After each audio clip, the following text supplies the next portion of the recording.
வந்து புத்தக வெளியீட்டு விழாவில் பேசியிருக்காருங்க.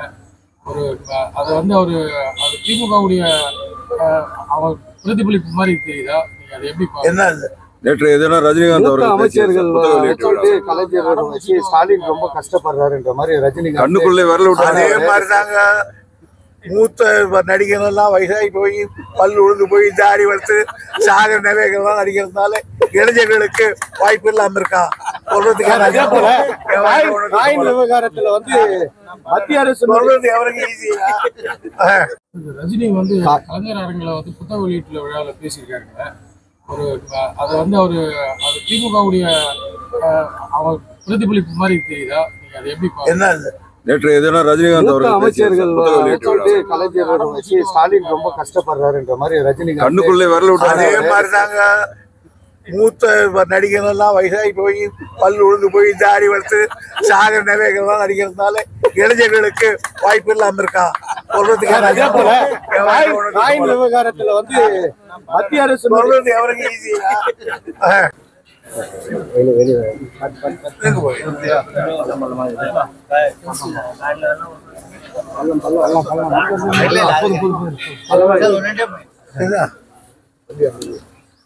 நீர்நிலைகள் தமிழகம் முழுவதும் ஆக்கிரமிப்பு அகற்றவில்லை அப்படின்னு சொல்லி உயர்நீதிமன்றம் சொல்றாங்க. நீர்வளத்துறை தான் சரியா செயல்படல அப்படின்னு சொல்றாங்க. இப்ப என்ன நடவடிக்கை என்ன மாதிரி இருக்கும்? எவ்வளவோ எடுத்துக்கிட்டு தான் இருக்கிறோம். ஆனா மறுபடியும் ஆக்கிரமிச்சே தான் இருக்காங்க. அதனால பல்வேறு குறுக்கீடுகள் எங்களுக்கு வேற வீடு கட்டுறதுக்கு இடம் இல்லை, நாங்கள் கட்டிக்கிட்டு இருக்கோம், எங்களுக்கு மாற்று இடம் கொடுங்கன்னு கேட்குறாங்க. சில நேரங்களில் பள்ளிக்கூடங்கள் போகிற கட்டிடங்களை கூட கட்டிகிட்டு இருக்காங்க. ஆகையினால எங்களுக்கு இருக்கிற ஸ்டாஃப் ரொம்ப கம்மி. அதிகமான நீர்வளத்துறையில் போதிய அதிகாரிகள் வரை இல்லை, எல்லாம் ரிட்டையர் ஆகிட்டாங்க இப்போ தான். ஆகையினால எங்களால் எவ்வளோ முடியுமோ அவ்வளோ செய்து கொண்டு தான் இருக்கோம். மேகதாது அணை கட்டுறதுக்கு உச்சநீதிமன்றம் ஒன்றும் தடை விதிக்கல, அதனால நாங்கள் கட்டுவோம் அப்படின்னு சொல்லி சிவகுமார் மறுபடியும் நேற்று முன்தினம் அறிவிச்சிருக்கோம். நான் சொல்லி அழுத்து போயிட்டேன். அவங்க ஏதாவது சொல்லுமே போகிறாங்க விடுங்க. அதனால ஒன்றும் பெரிய பிரச்சனை அது.